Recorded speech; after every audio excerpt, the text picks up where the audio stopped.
Voilà.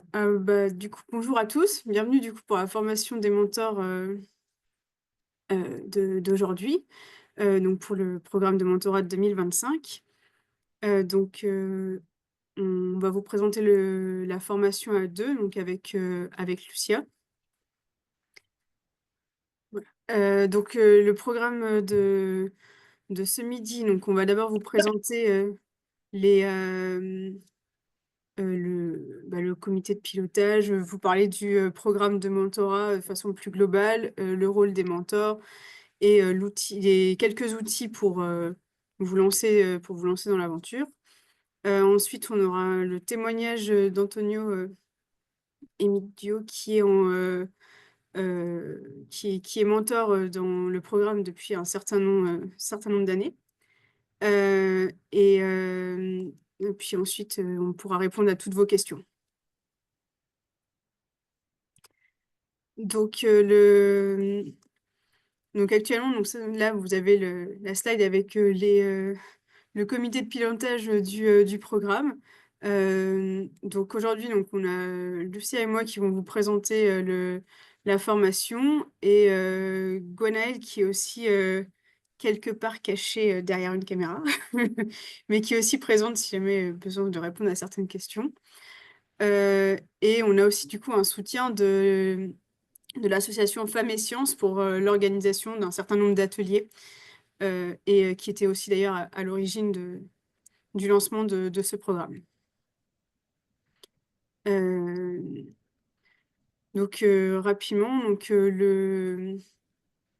le mentorat, donc qu'est-ce que c'est? Donc le but, c'est de mettre en place une relation donc volontaire et confidentielle entre une personne qui a envie d'apprendre et de progresser sur certains points qu'elle s'est fixé avant, et une personne qui a plus d'expérience et qui va du coup pouvoir la conseiller et la soutenir dans son développement. Donc, il existe un certain nombre d'études qui montrent que le mentorat a un impact positif sur la progression de carrière des mentorés, sur leur développement. Et donc, voilà, le but donc est d'aller dans ce chemin, donc d'accompagner quelqu'un et quoi d'une personne, une mentorée, qui dans cette période-là de thèse. Et le mentor, justement, donc c'est cette personne qui a de l'expérience, dont la mentorée a envie d'apprendre. Et donc, le mentor peut lui partager ses expériences, lui apporter un soutien, la conseiller lorsqu'elle se pose des questions ou l'aider à atteindre ses objectifs. Des mentors, alors il existe différents types de mentors, c'est pas forcément... donc là, c'est un cadre assez organisé où on va créer les binômes, mais en fait, des mentors, on peut en trouver tout au cours de sa carrière, et c'est pas forcément aussi, on dira, officiel que dans un programme comme le programme de mentorat Paris-Saclay. Ça peut être des personnes qu'on rencontre au cours de sa carrière. Et d'ailleurs, on peut avoir des mentors différents aussi en fonction des objectifs ou des questions que le mentoré se pose. Donc, le programme de mentorat Femmes et Sciences a lieu de janvier à décembre. On rappelle bien qu'il a bien lieu toute l'année, et donc il ne s'arrête pas à l'été. Donc l'objectif, c'est d'accompagner et de soutenir des doctorantes qui sont donc dans une période importante de leur carrière qui est la thèse, et donc de leur offrir un soutien pour pour leur développement personnel et professionnel. On a un certain nombre d'événements qui sont organisés au cours de l'année. Le programme de lancement qui a déjà eu lieu, la rencontre à mi-parcours qui cette année aura lieu le 18 juin. Toutes les dates sont sur le Padlet, donc vous avez déjà dû recevoir le lien. L'événement de clôture n'est pas encore fixé. Ensuite, on a des échanges individuels, donc mensuels entre les mentors et les mentorés. Donc, c'est la partie là où vous intervenez le plus. heu et des, ensuite on propose aussi des ce qu'on appelle les réunions de groupe, qui peuvent être sur un certain nombre de sujets comme la confiance en soi, l'équilibre, entre la vie perso et la vie, pro. Donc ça, c'est des événements qui ont lieu, tout au cours de l'année. Les dates sont aussi sur le Padlet et les, mentors sont bienvenus à ces événements.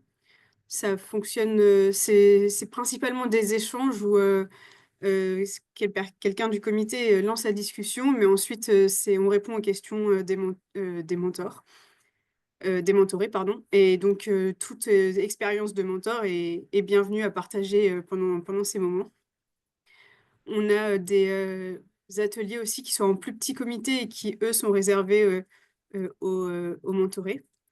J'ai oublié de préciser, les réunions de groupe sont toutes en visio, alors que les ateliers, sont principalement en présentiel. Certains sont aussi en visio, il me semble. Le dernier point donc, qui est un autre objectif du programme de mentorat est donc, de permettre à ces, jeunes femmes donc de faire partie d'une communauté, donc, d'un peu d'une promo de du programme de mentorat. Et d'ailleurs cette année, il me semble qu'une des, mentorées a déjà lancé un groupe WhatsApp pour échanger et organiser des rencontres, entre les, entre les mentorés. Et oui, et on rappelle du coup que le programme donc c'est bien sur toute l'année, parce qu'on a beaucoup de réunions en binôme qui s'arrêtent, juste, au moment de l'été, donc faut s on vous demande d'être vigilant à cette période. Et on a aussi besoin de vous pour, encourager vos mentorés, donc à assister, tous les événements qu'on organise et à participer, aux réunions de groupe et à au moins un atelier. Surtout si elles veulent que, ce programme, compte dans leur, crédit pour les formations, nécessaires à la validation de la thèse. Donc alors quel est le rôle, des mentors? Donc le but c'est d'encourager, de conseiller et d'encourager, et d'écouter pardon, les mentorés la mentorée. Donc un des intérêts donc c'est de lui donner des conseils, de lui donner des informations. Heu, Ça peut être aussi lui poser des quoi, l'aider à faire son cheminement sur les questions qu'elle se pose. Le but est pas de prendre les décisions à sa place, mais plutôt de l'accompagner pour qu'elle puisse, qu'elle se sente heu, dans un climat de confiance pour pouvoir discuter avec vous de problématiques qu'elle aurait et que, bah, vous l'aidiez à processer et avancer sur la problématique qu'elle se pose. Mais, bah, ne pas, quoi, c'est ce qu'on dit, ne pas, lui donner, de réponses toutes faites parce que le but c'est que, bah, elle progresse aussi, d'elle-même. Donc vous pouvez, bah, donner, quoi, donc il faut créer ça, un climat de confiance, pardon, partager des anecdotes, avec elle, c'est quelque chose qui est tout à fait, qui est conseillé.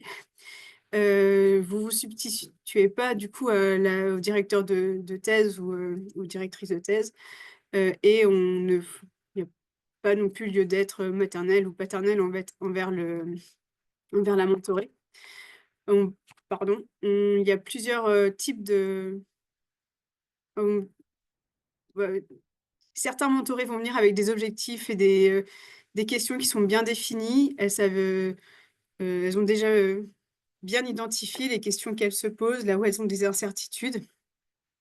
Et donc, bah, là, le but, c'est ce que je disais, donc de pas, heu, il faut les aider à faire leur process, mais pas non plus, les orienter à prendre de telle ou telle décision en fonction de ce que vous avez vécu. D'autres mentorés vont venir avec, bah, peut-être, pas encore d'objectifs ou des questions pas très bien définies. Dans ce cas, la première étape lors des premières rencontres, ce sera de l'aider à, bah, clarifier son projet, l'aider à définir ses objectifs et voir peut-être, faire un plan ou détailler du coup les différents, peut-être des objectifs intermédiaires pour l'aider à aller dans la direc la direction qui l'intéressait. Et on alors ça sera réexpliquer plus tard, mais on vous encourage du coup à avoir un mode de communication donc sur bah, le un des vos principal rôles, ce sera d'écouter la mentorée et oui, d'écouter, ce qu'elle voulait vous dire et de lui poser un maximum de questions, ouvertes pour l'aider à, bah, à processer sur ses objectifs. Ce qu'on demande aux mentorés, c'est de prendre en charge, l'organisation des réunions. Donc c'est normalement eux, ils ont reçu un mail leur disant, avec qui ils étaient, en binôme. Donc normalement, ils doivent vous contacter pour, organiser ces rendez-vous.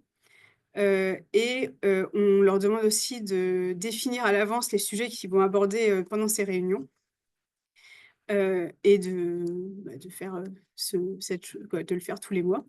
Et en fin de réunion, de remplir ce qu'on appelle la fiche de suivi, qui est, alors c'est pas un compte rendu détaillé de ce que vous dites, tout ce que vous dites est confidentiel. C'est plutôt pour, alors il y a nous pour savoir, qui sont les binômes, qui se rencontrent régulièrement et les binômes où, bah, potentiellement il y a quelque chose qui va pas vu que les personnes ne se rencontrent pas. Et aussi parce que donc pour valider, la formation en tant que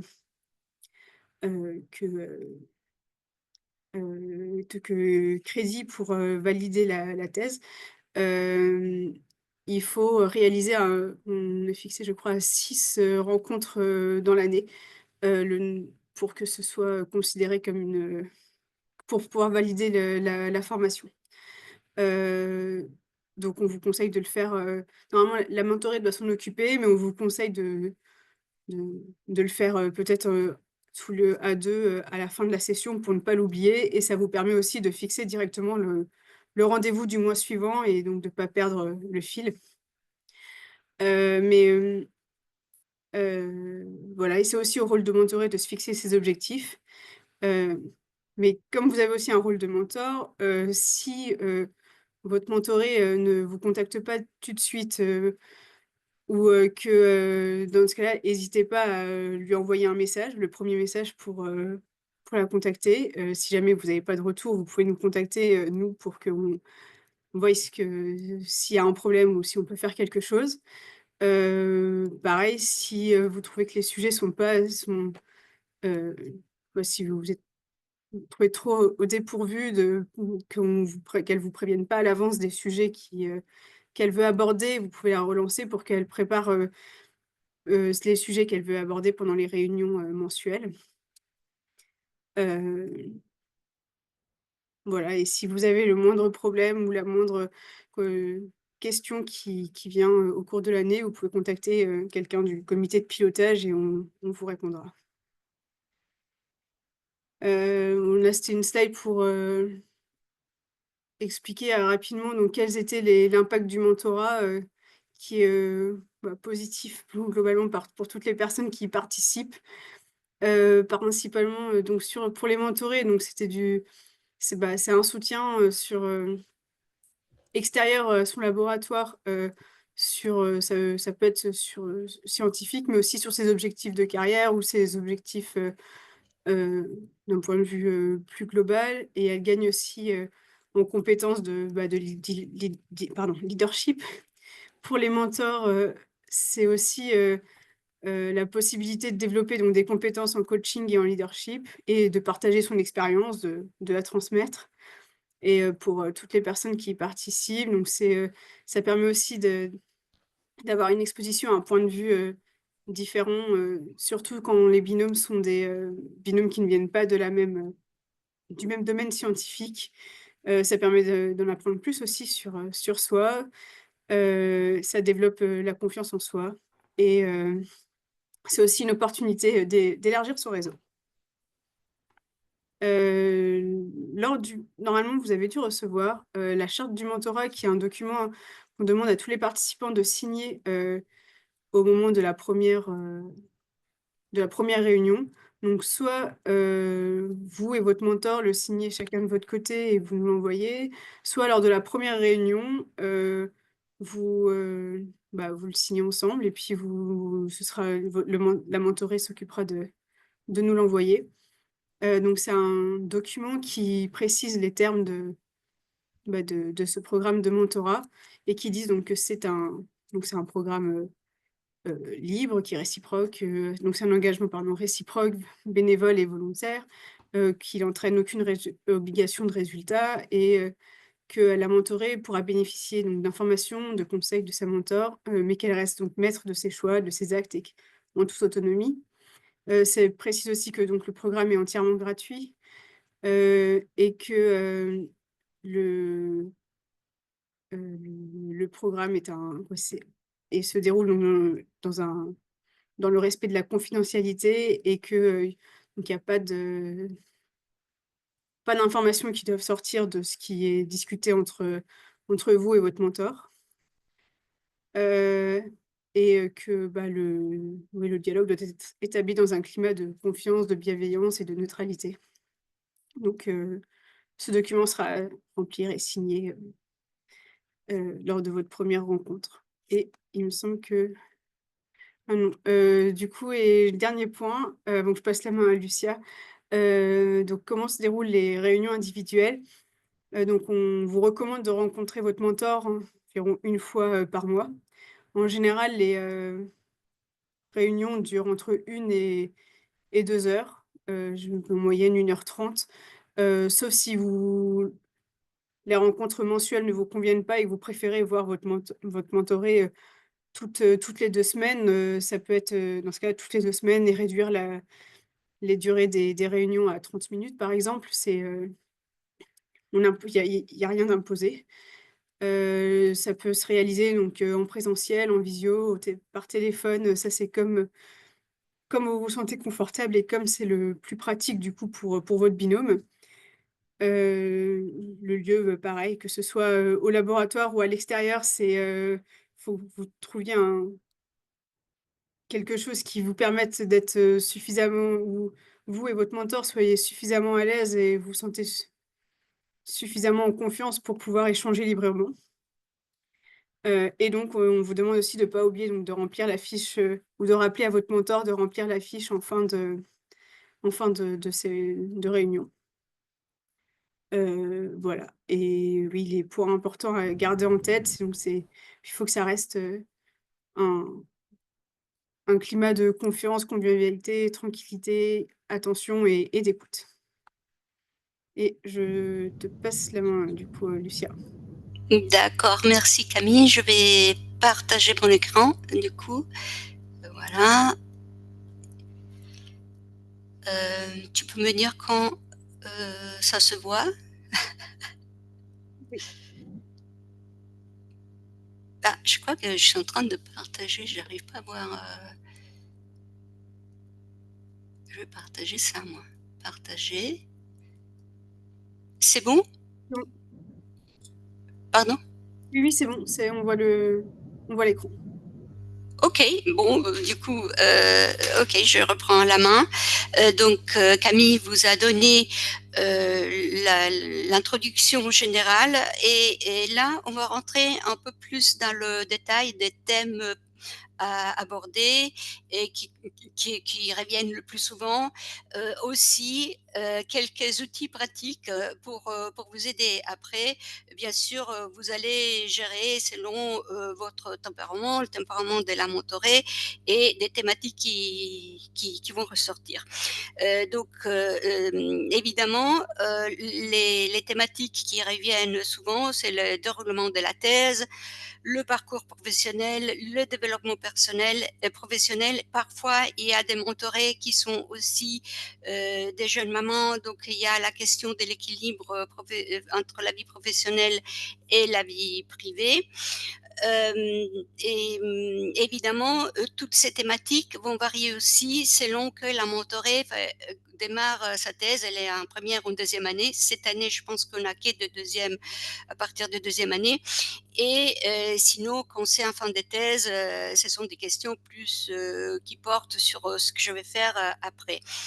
Maintenant, une chose, c'est que vous abordez ces thématiques, mais nous avons des cercles de discussion aussi qui vont aider les mentorés. Donc, vraiment, on vous encourage à encourager vos mentorés à suivre ces cercles de discussion discussion.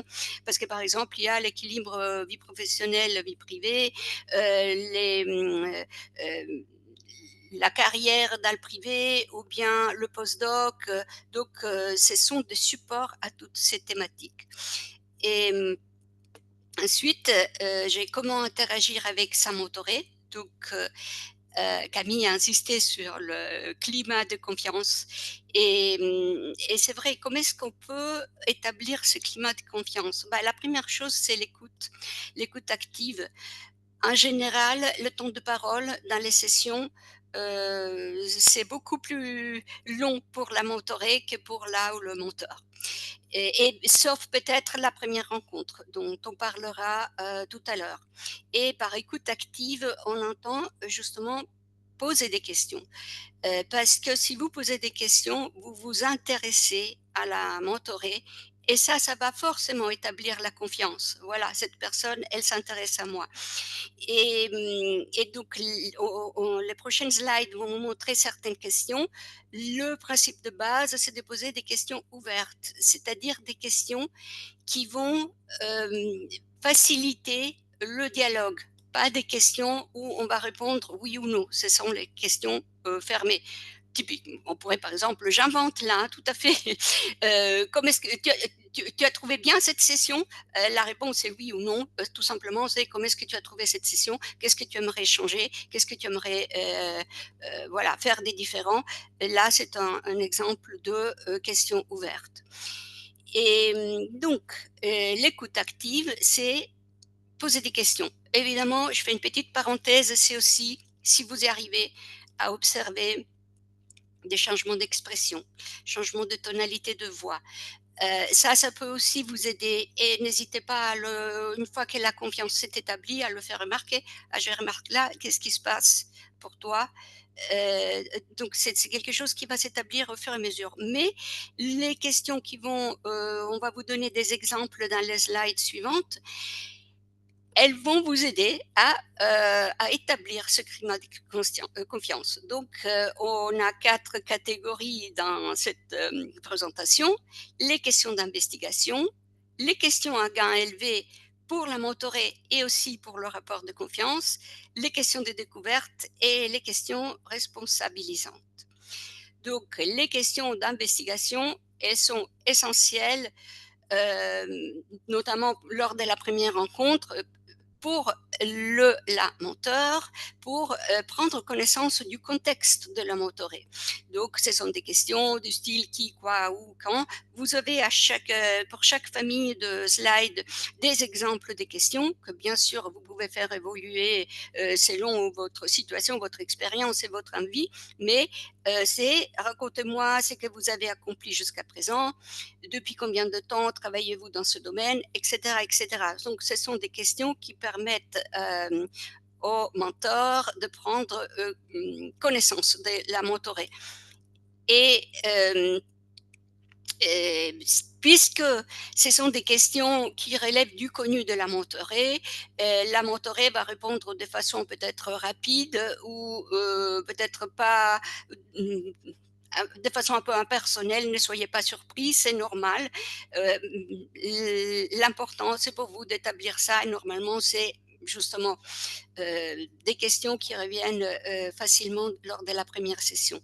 Les questions à gain élevé, comme je disais avant, ça vous permet vraiment d'établir climat de confiance et de donner à chaque fois le token de parole à la mentorée. Dites-moi plus à propos d'eux. Et puis dorénavant, je vais faire des exemples avec le tu. Pour moi, c'est plus facile. Vous choisirez si vous voulez tutoyer ou vous voyez. Peux-tu me dire plus? Parle-moi de cette autre fois. Je serais intéressée à savoir pourquoi. Qu'est-ce que dénotent ces questions? Elles montrent l'intérêt, votre intérêt envers la mentorée. Et ça ouvre les portes de la confiance. Cette personne, elle s'intéresse à moi.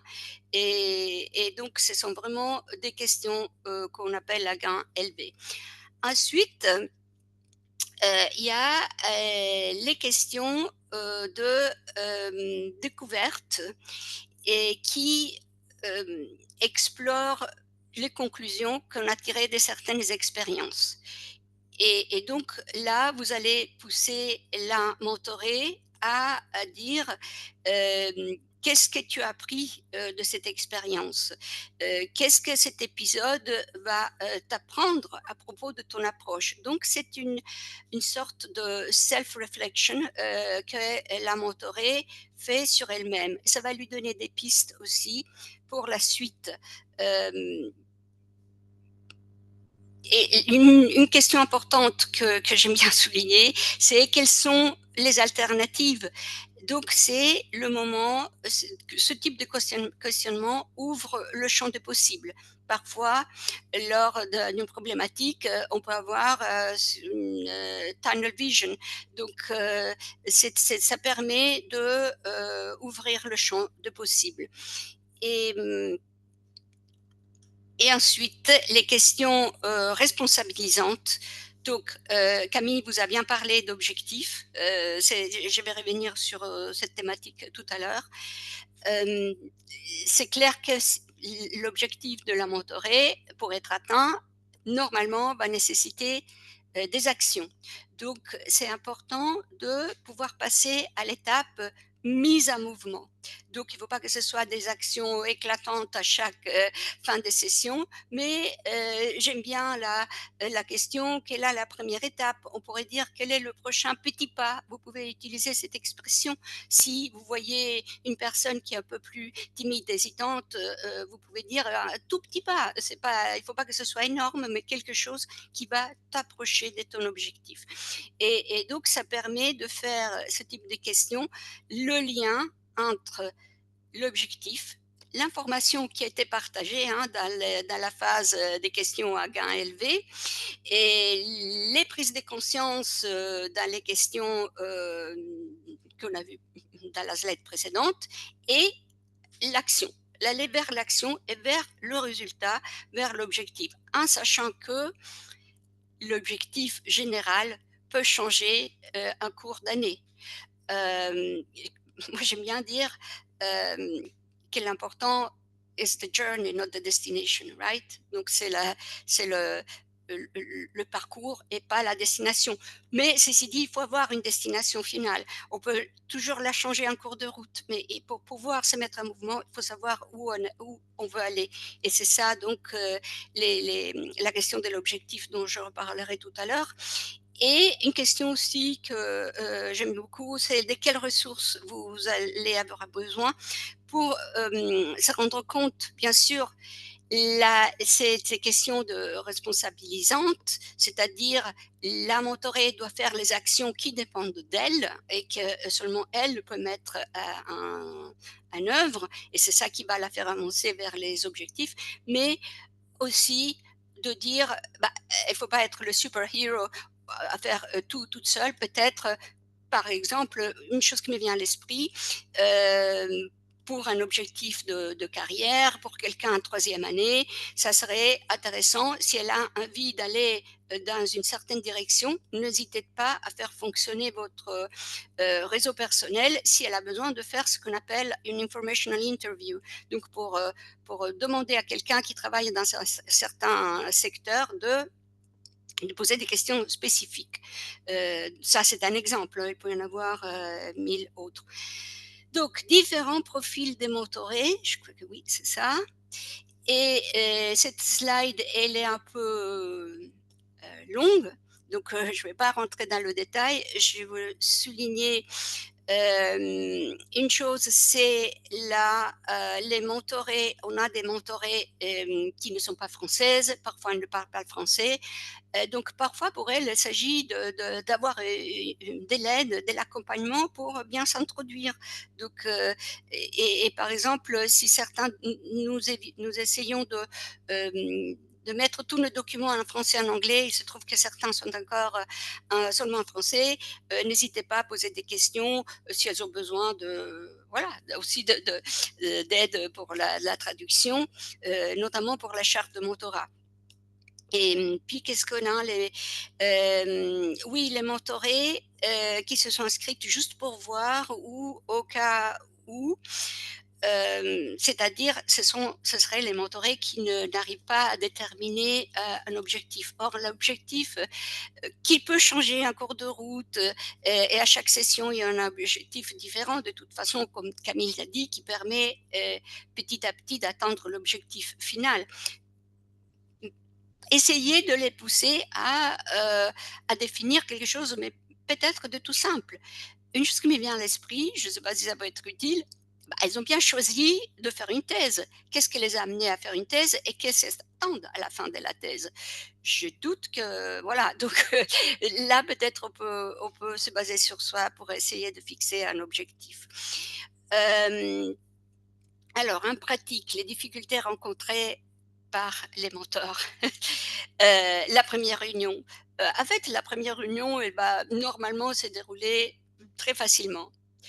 Tout d'abord, rappelez-vous qu'on a demandé à chaque mentoré de choisir, de faire un choix de 8 mentors et que vous avez été choisi sur 50. Donc, vous êtes vous avez été choisi par la mentorée. Donc, ouf, ça veut dire que vous avez suscité un intérêt dans la mentorée. Donc, comme on a vu, n'hésitez pas à poser ces questions d'investigation pour en savoir plus sur la mentorée. Et surtout, la mentorée, elle voudra savoir plus sur vous. Donc là, il y aura un partage de, de, de, de contexte. Et n'hésitez pas à établir votre modus operandi. Donc, par exemple, vous pouvez poser la question si, comment est-ce qu'elle pense faire combien de rencontres, plus ou moins, une fois par mois, une fois toutes les 2 mois, en rappelant peut-être que, si on veut la validation du programme de mentorat, les fameux 2 points, il faut minimum 6, rencontres, hein, pourquoi pas? Donc savoir si elle a besoin de ces points ou pas. Et où est-ce que vous voulez rencontrer, si c'est par visioconférence, et mettre dans le modus operandi qu'à chaque fois, vous souhaitez, si vous le voulez, hein, bien sûr, qu'elle vous dise à l'avance plus ou moins de quoi elle souhaite parler. Donc n'hésitez pas à faire cette clarification de votre façon de travailler ensemble lors de la première rencontre, évidemment ensemble, hein, en co-création et en collaboration. Et comme Camille l'a dit, n'hésitez pas à prendre les 3 dernières minutes, de chaque réunion pour remplir la fiche de suivi. C'est un rituel qui se met, en place et qui vous permet aussi de faire le bouclage de la session. Vous pouvez échanger entre vous, voilà, de quoi on a parlé en fait dans cette session. On peut revenir sur certains points. Nous, évidemment, c'est seulement la thématique générale, hein, il faut pas donc c'est bien cette notion de bouclage. Pour on ne sait pas de quoi parler, quoi apporte, voilà, certaines il y a évidemment des mentorés qui sont, très déterminés et vous pouvez pas faire: «Je n'ai rien à apporter à cette personne». Non, non, détrompez-vous, parfois il y a disons certaines fragilités, on voit souvent beaucoup d'intérêt pour le syndrome de l'imposteur, donc n'hésitez pas à essayer de revenir sur les objectifs pour, voilà, pour trouver, dégager des thématiques. Et les cercles de discussion aussi sont intéressants. Si jamais la mentorée a participé à un cercle de discussion, ça pourrait être qu'est-ce que tu as appris, qu'est-ce que tu as tiré de ça, voilà. S'il y a des difficultés graves, style burn-out, harcèlement, et cetera, il y a une slide avec, toutes les, ressources qui existent à Paris-Saclay. Bien sûr, on vous demande de nous en informer rapidement au comité de pilotage. On on on n'interviendra pas directement, mais, c'est important pour nous d'être, informés. Et et puis surtout, surtout, très rarement, heu, la chimie peut-être ne fonctionne pas, vous voulez plus vous rencontrer, vous le décidez ensemble et vous expliquez peut-être pourquoi entre vous, vous voulez pas, mais nous informer rapidement parce que, on peut essayer de trouver, des solutions, d'autres mentors ou bien parfois c'est, uniquement des empêchements logistiques, hein. Tout d'un coup, vous êtes bien chargé, vous pouvez plus suivre. important, c'est la rapidité de l'information que vous allez nous passer, nous, et aussi, évidemment, avec la mentorée. Toujours cette transparence dans le binôme. Et ça, ce sont les ressources spécifiques. Et vous allez recevoir cette présentation avec l'enregistrement. Donc, je passe sans plus tarder la parole à Antonio Emidio Fortunato, qui va nous partager son expérience, ses conseils euh, en tant que mentor pendant plusieurs années. Voilà, j'arrête le Parfait. partage. Merci beaucoup. Merci beaucoup. Merci pour la présentation. Je dois dire que c'est toujours utile de la suivre, même si ça fait désormais 5 ans que je suis cette formation-là et je participe au programme. Je m'appelle Antonio Fortunato. Je suis actuellement directeur scientifique dans une start-up en biotechnologie. Je travaille un peu à Saclay, un peu à l'École normale supérieure à Paris. Et comme je dis, j'ai commencé à faire les mentors il y a environ 5 ans, en plein période post-Covid en fait. Donc, pas la meilleure période pour démarrer avec quelque chose de nouveau. La motivation, c'était je voulais aider les nouvelles scientifiques à développer leur carrière et je pensais de pouvoir être actif dans ce type de rôle. Au début, c'était pas évident parce que dans la formation qu'on reçoit, il y a plein d'éléments importants. Et moi, personnellement, au début, j'avais beaucoup la pression de dire, ah, quelle question je dois poser, ça doit être une question utile, comment je peux l'aider. Il a fallu apprendre pour moi-même, trouver des pistes, des clés pour que tous ceux qui ont été présentés pendant la formation sortaient plus naturellement. Pour moi, la première clé dans les rencontres, l'interaction avec la mentorée, c'est instaurer la confiance et se mettre à l'aise. Ça vaut pour elle, mais surtout, ça vaut pour nous aussi. Les, les partages d'informations doivent être au même niveau. Si nous, on n'est pas dans une situation tranquille, en fait, on n'arrive pas à pouvoir interagir et donner la tranquillité qu'il faut à la mentorée pour partager ses problématiques. Et par exemple, pour moi, ça marche très bien, surtout les premières rencontres. Désormais, je fais des defaults d'aller dans un salon d'été qui est pas loin du laboratoire parce que c'est un environnement neutre. Il est très joli. Et ça permet en fait à moi et la mentorée d'être à l'aise et pouvoir discuter tranquillement. Et la deuxième étape, c'est en fait justement donner suite aux questions. Et pour cela, moi, j'ai travaillé beaucoup sur le fait de définir des objectifs. La première rencontre, comme il a été évoqué, c'est souvent un moment où on se présente, on raconte un peu son propre parcours. Parfois, il y a justement la mentorée qui dit, moi, je voudrais découvrir plus cet aspect-là spécifique. D'autres fois, il n'y a pas une question précise derrière. Mais c'est important, lors de la première rencontre, à la fois pour la mentorée que pour les mentors, de dire pourquoi on est là. Moi, je déclare, je suis là pour aider la mentorée à trouver son angle de réflexion pour répondre à ses problématiques. Je spécifie très bien que c'est elle qui doit prendre les décisions. Moi, je suis là pour l'aider à réfléchir différemment par rapport à sa façon habituelle, de partager des expériences que j'ai vécues, de manière de l'aider en fait dans sa réflexion mais que clairement, c'est pas moi qui peux prendre les décisions à sa place, parce que ce que j'ai vécu, c'est à moi, ce qu'elle va vivre et qu'elle vit, c'est à elle. Déjà déclarer ce type de choses, ça permet à nous aussi de comprendre pourquoi on est là et comment on peut être utile. Donc, même s'il n'y a pas une question à la base, j'essaie de définir à chaque fois un objectif, qu'il soit détaillé ou pas, c'est pas grave. Quand je reprends les relais, j'essaie toujours de rappeler la raison pour laquelle on se rencontre, c'est-à-dire quel est l'objectif, le sujet dont on va parler pendant la rencontre actuelle. Et c'est toujours utile d'avoir ces fils-là parce que après la rencontre, parfois, il y a d'autres questions qui arrivent. Moi, je suis toujours ouvert et transparent. Les mentorés avec lesquels j'interagis ont mes contacts. Et j'ai toujours dit, si vous avez des questions urgentes, n'hésitez pas à envoyer un mail, même un texto si c'est vraiment urgent. Il n'y a pas de souci, je suis toujours à disposition, clairement compatible avec les temps de travail et les week-ends. Mais bon, personne n'a jamais abusé, mais quand même, je suis toujours à disposition de ma mentorée.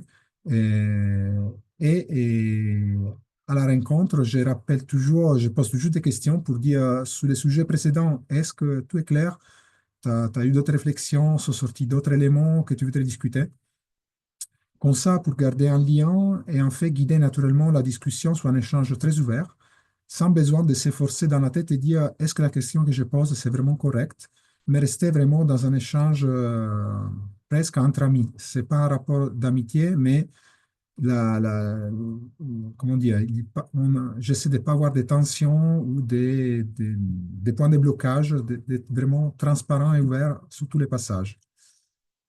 Et sous d'autres pistes que j'ai trouvées, j'essaie de garder une continuité dans les rencontres. Normalement, j'impose, entre guillemets, d'avoir une rencontre par mois, même si avec une certaine souplesse, parce que quand je suis à disposition de la doctorante, je me pose toujours par rapport à ses besoins. Si elle est très occupée sur d'autres tâches des projets, elle n'a pas le temps à dédier à nos échanges, on décale tranquillement la session dans un moment où elle est plus libre et disponible à discuter.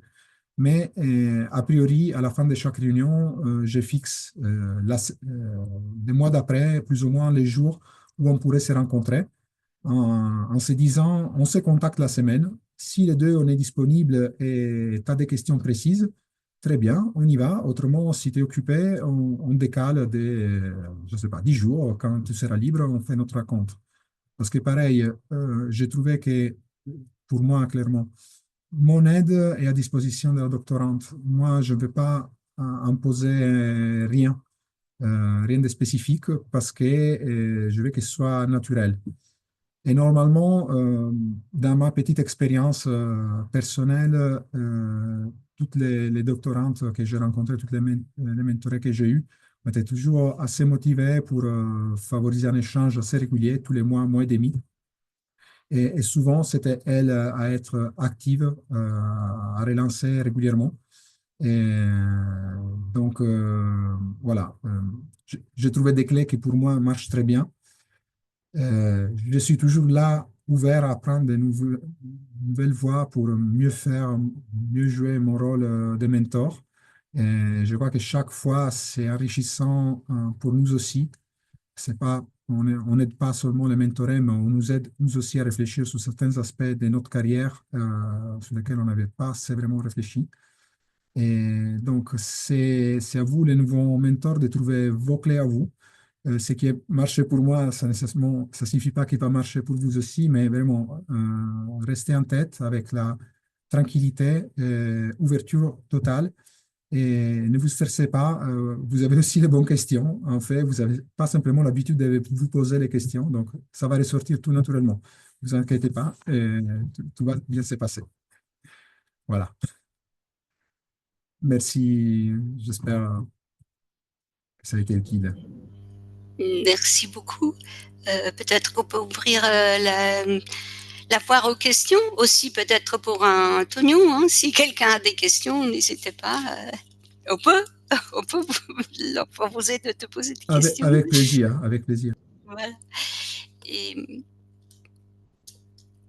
vous pouvez aussi directement ouvrir vos micros et poser les questions. Ça sera plus simple. On n'est pas très nombreux.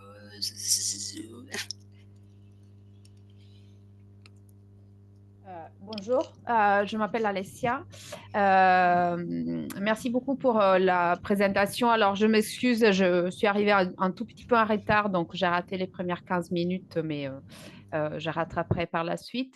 Voilà, je vous dirais, c'est la première fois, ça fait un tout petit peu peur, mais bon, enfin, Antonio m'a un peu rassurée, donc normalement, ça devrait le faire. Je vais me poser une petite question. J'ai reçu le mail pour me dire qui est mon binôme. Et j'ai accepté ça. Et peut-être que j'ai raté un truc, mais donc le document, la charte, j'ai sous les yeux, qui s'appelle de mentorat.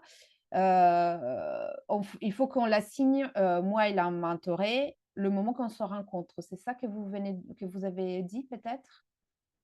Vous pouvez me le confirmer?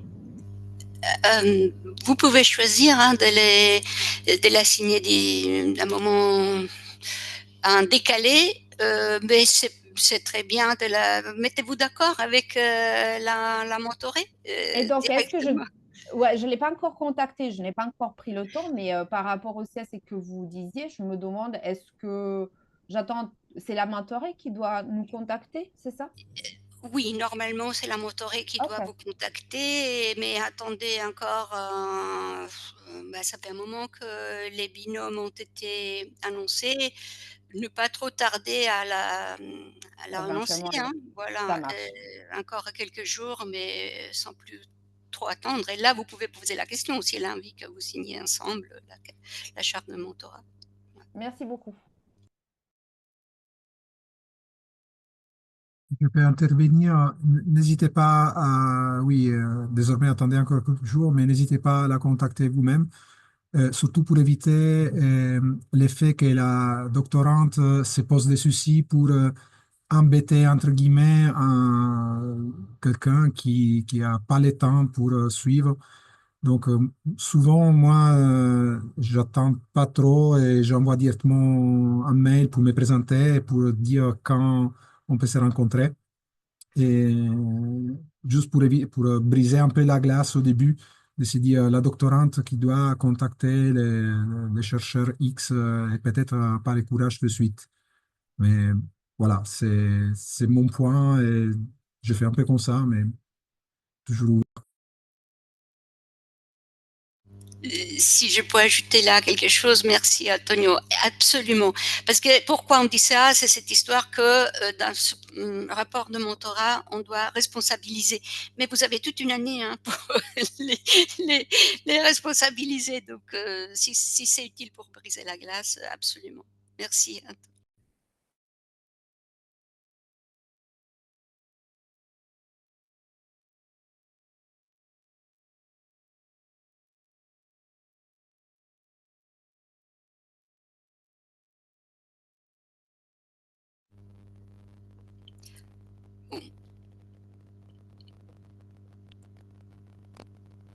N'hésitez pas à poser des questions, ou bien s'il y a aussi des mentors des années précédentes qui veulent ajouter aussi quelque chose sur leurs expériences, pourquoi pas, hein, c'est toujours utile. On attend encore un peu, Camille, qu'est-ce que... Et Si je peux compléter. Bonjour, bonjour à toutes et à tous. Merci hein, pour cette session. Moi, je sais d'expérience que beaucoup de mentors se disent au départ, mais ces jeunes femmes-là, elles sont brillantes, elles ont quelquefois même déjà une vision, elles savent où elles veulent aller. Et qu'est-ce que moi, je peux leur apporter en fait? Et c'est à ce moment-là qu'il faut que vous vous fassiez confiance. Et vous n'avez pas idée de tout ce qu'on peut avoir emmagasiné comme expérience, aussi bien en compétences soft qu'en compétences plus vraiment tout ce qui est physique, chimie, etc. Donc, elles retireront toujours quelque chose de ces rencontres avec vous. Il faut aussi ne pas être impressionné. Enfin, je vous dis ça d'expérience parce que moi, j'ai mentoré deux personnes, mais je me disais, mais ah bon, elles viennent, elles ont besoin de mentorat, mais moi, à leur âge, j'avais pas leur niveau de maturité, etc.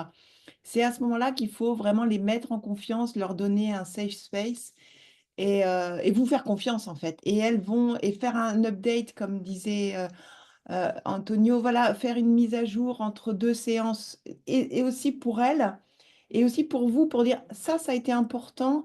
Donc ça, j'ai réussi à l'aider sur ce point-là. Donc je le garde pour les prochaines rencontres avec elle ou avec d'autres personnes. Ça a fait un déclic, des choses comme ça.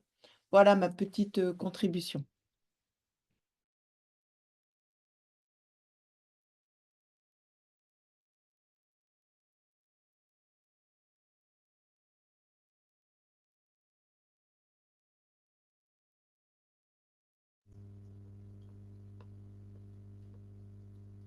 merci Wen, très... importante contribution et du coup ça me fait penser la célébration parce que du coup c'est de se féliciter pour dire ah voilà je fais ça de bien et aussi une chose qu'on n'a pas dit peut-être aussi les célébrations de réussite évidemment ça va de soi de la mentorée hein, qu'elle peut avoir pendant le parcours c'est aussi ça aide beaucoup à renforcer la confiance en soi aussi pour la mentorée.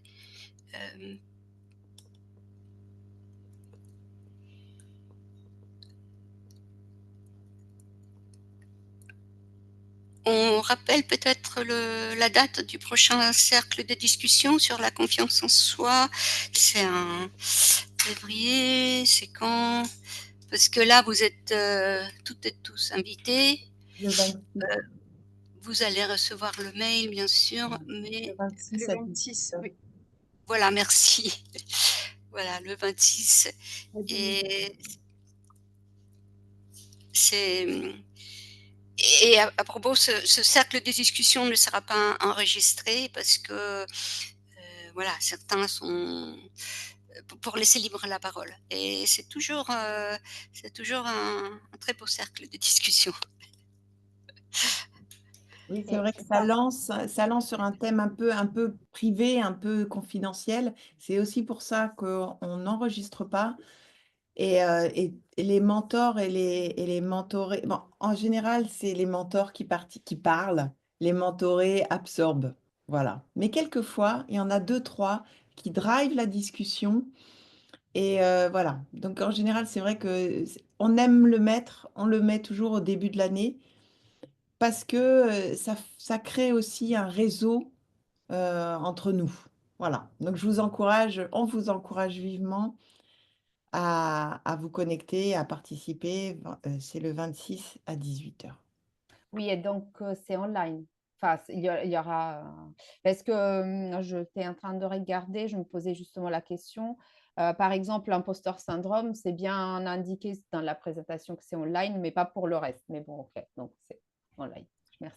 C'est vrai que la plupart des cercles de discussion sont online. C'est tout ce qui est workshop Ok. qui est voilà, en présentiel et c'est circonscrit à celles qui sont inscrites. Les cercles de discussion, c'est ouvert à tout le monde. La beauté et la difficulté de Paris-Saclay, c'est que c'est un périmètre éclaté. Mais Zoom nous a réconciliés. Ou voilà, Teams ou...